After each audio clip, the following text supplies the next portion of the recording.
Hey everyone, this is everything I read in the months of October, November and December. Should I be going this way?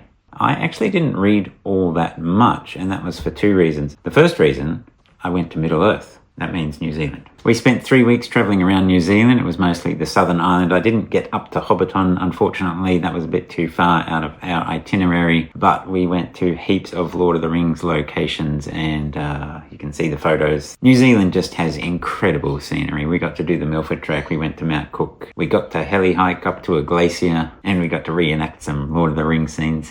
Also, we've had a bunch of renovations done to our house, which means waking up at 7 a.m. for the builders, which is way too early, which means being more tired at night when I usually read, and I'd read 10, 15 pages and find myself reading the same sentence over and over again and realizing nothing was going in. But yeah, that means I didn't read as much these last 3 months. Anyway, enough of that. Let's get on to the books. I'm just going to go through these in the order that I read them, or the order I finished them, and then I'll give a ranking at the end. First book I finished was Crime and Punishment by Dostoevsky. Bit of light reading. I actually started this back in September. It was a little bit hard going at first. The way the Russian names work is a little bit confusing, but it's actually quite readable, at least the translation I've got here. I would like to read another translation. I'm not going to go into the details of what this is. I think most people know what this is. There's actually a lot less philosophizing in this than I was expecting, though it is a book that makes you think, and especially the last couple of pages all kind of brought it home. And when I was describing it to my wife later, I kind of realized I did enjoy it. But at 500 pages, I think it could have been shorter, which is probably sacrilege. For many people, this is their favorite book ever. Anyway, it's nice to have finally read a Dostoevsky. So, what do you read when you're reading Crime and Punishment? You read along with it How to Speak Dragonese. This is the third book in the How to Train Your Dragon series by Cressida Cowell. Yes, this is it middle grade? I don't know. What's the category below middle grade? Anyway, this is cool. I like how she expands the world. The map gets bigger. They go to more places. And I thought it was quite a good plot. But it's not the kind of thing that will blow your socks off. It's just a bit of light fun. Next up, before going on holiday, I read Moonraker by Fleming. This is the third James Bond book rather. This was a very silly movie, but this was written in 1955, so the space race was really only beginning. So the Moonraker, the rocket in this case, is basically a ballistic missile. But funnily enough, a lot of this book felt like it was just a detective novel, especially at the start. It was only towards the end that it felt like, this is James Bond. And I think Ian Fleming was getting a bit more familiar with the character by this stage. Okay, that's James Bond. Then I moved on to Seven Ancient Wonders by Matthew Reilly. This is the first book in the Jack West Jr. series. I've actually read this before, and I decided when we were traveling in New Zealand, I would take this because this was something light and easy to read. I still didn't finish it in the 3 weeks we were in New Zealand just because we were doing so much stuff there. And yes, this is a Matthew Reilly book, which means it's kind of ridiculous. Like, in some places it's completely ridiculous. But it's fast and fun. If you haven't read a Matthew Reilly before, I wouldn't recommend starting with this one. I would recommend Temple or Ice Station. Or is it Area 7? Anyway, the first Scarecrow book. And this is the start of a series of 7 books. Next up, I read The King of Elfland's Daughter by Lord Dunsany. Now, this was written 100 years ago in 1924, and I did a video live stream with Ed over at Dutch Greybeard talking about this book and Fantastes by George MacDonald, two of the kind of progenitors, two of the fantasy books that were written before Lord of the Rings. Fantastes was hard going. This one also in parts was hard going, and ultimately just a little bit boring. It had some interesting things in it, but I'm in no hurry to read it again. The next book I read was Goodbye, Mr. Chips by James Hilton. This is a delightful book, and it is a delightful movie. Actually, I think there's a few versions, and I'm not sure which one I've seen, but if you Google this, I'm sure you can find the most popular one. I highly recommend watching the movie. It's about this schoolmaster who basically spends his whole life at this one school, and he just becomes this part of the furniture. But it is a life well lived, and I think it deserves to be more widely known. This was popular enough in the day that in one of the Marx Brothers movies, Marx Brothers at the Circus, they actually had a pun based on the title. And now I realise even that's probably an obscure reference. I mean, if you're under 40 or under 30, do you know who the Marx Brothers are? Leave a comment down below. Kind of interested. Next up, Dirk Gently's Holistic Detective Agency by Douglas Adams. So this is obviously the first non-Hitchhiker's book that he wrote. This is continuing my read-through of all of Douglas Adams' books. I'm going to be reading The Long Dark Tea Time of the Soul next. And this was nice because he obviously didn't have any of the baggage of writing to cater to that audience.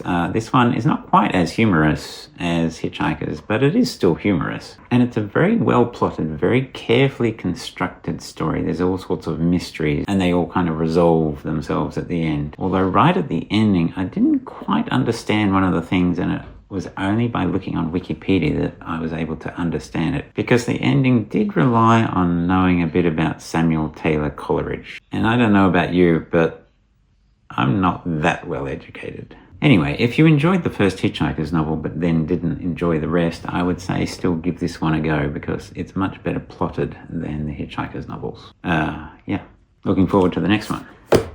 One minor thing, I also read Young Zaphod Plays It Safe, which is not this book, but it is a short story set in the world of Hitchhikers, set before any of the books.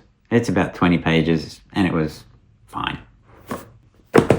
Then I read The Little Prince by Antoine de Saint-Exupery, and I must be dumb or something because I don't get the hype for this book. I mean, it was fine. It had some clever things in it, and I can understand what he's saying, but I just kind of felt it was like using a sledgehammer to get the point across. And don't get me started on the introduction in this book. Oh boy. Rituals circulate a social energy, a tact which enables the privileged to share crucial experiences with the less privileged, bypassing the petrified conventions of the bourgeoisie. Yeah, no thanks.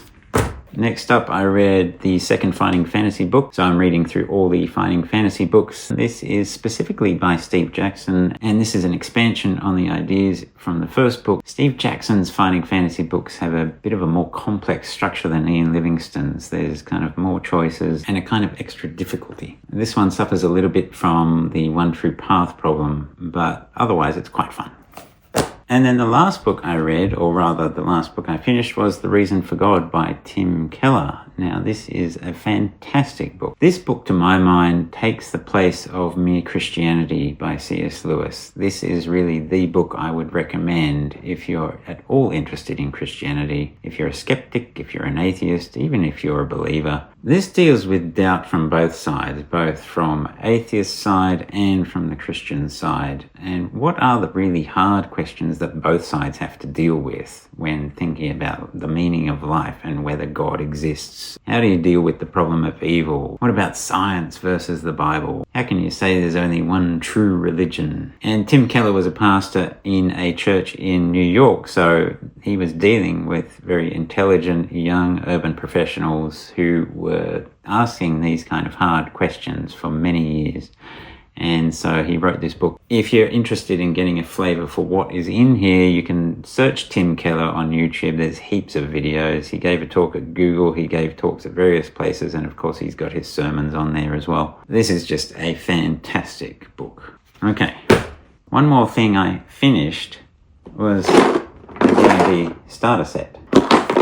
There it is. And the reason I say finished is because I've been DMing my kids through the starter module in this set for about 10 years. In fact, the last time we played was about 5 years ago. And that is because we're including my nephews who live in England. And they were just out for Christmas, so we actually got around to finishing the first module. This is an excellent product. I mean, I grew up playing first edition Dungeons and Dragons and basic and second edition. I had a brief attempt at fourth, but that was terrible. Fifth edition, I think they really got right. And the way that they wrote the rule book and the first module, I think you'd be hard pressed to do any better than they did with this starter set. It's pretty amazing. If you've ever been curious about Dungeons and Dragons, I recommend picking it up. The rule book is actually only 32 pages, which is not that long. And then you can get a flavour for what this kind of is. In fact, you can download the kind of basic rules off the internet. Anyway, I just thought I'd mention that. Now, if you watched my TBR video back in the beginning of October, you may notice that there are some books missing from this pile. And as I said, I didn't read as much as I thought I would. And one of the glaring omissions, of course, is The Shadow Rising, Book 4 of The Wheel of Time by Robert Jordan. So this was just way too much for me to get to. And of course, in the intervening time, we now know that the next series of the show is coming out in March. So I am deciding to postpone this book. I'm going to watch the third season, which apparently is based a lot on this book, maybe a bit of book 3, but mostly book 4. I'm going to double down on my experience. I'm going to watch the show first, and then I'm going to read this and let you all know what that's like. So I probably won't be reading this until maybe May or June. Another one I didn't get to was 3001, but I will be getting to this very soon.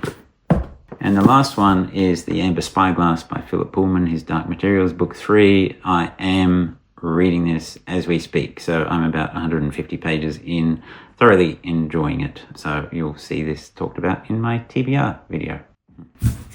Okay, ranking all the books. The first one is not physically here. It's Young Zaphod Plays It Safe. That's a 3-star. And the other 3-star is The Little Prince. It was fine, just didn't live up to my expectations. Then we have 2 books with 3.5 stars. The King of Elfland's Daughter. It had some cool stuff in it, but ultimately it was a little bit boring. How to Speak Dragonese. It was a bit of fun. And then we're on to a bunch of 4 stars. The Citadel of Chaos, the second fighting fantasy book. And then Goodbye, Mr. Chips. This was really cool. Matthew Reilly is always lots of fun, just a little bit silly. And then Moonraker by Ian Fleming. This was pretty cool. It's nice to see James Bond developing. And then Crime and Punishment. I know some people would think 4 stars for this. You're crazy. Anyway, it is what it is. And the last of the 4 stars, Dirk Gently's Holistic Detective Agency. I can't give it 5 stars. There's just a few too many little problems with it, but it's still thoroughly enjoyable, which means the only 5-star is The Reason for God by Tim Keller. And if I could give this 6 stars, I would. And that's my ranking. As always, let me know if you agree or disagree down in the comments. Be sure to leave a like. Looking at this stack, it does feel like a very eclectic bunch of books. I think my next 3 months is going to be a bit more just fantasy sci-fi. If you're interested in that, be sure to subscribe, and I will see you in the next video. See ya.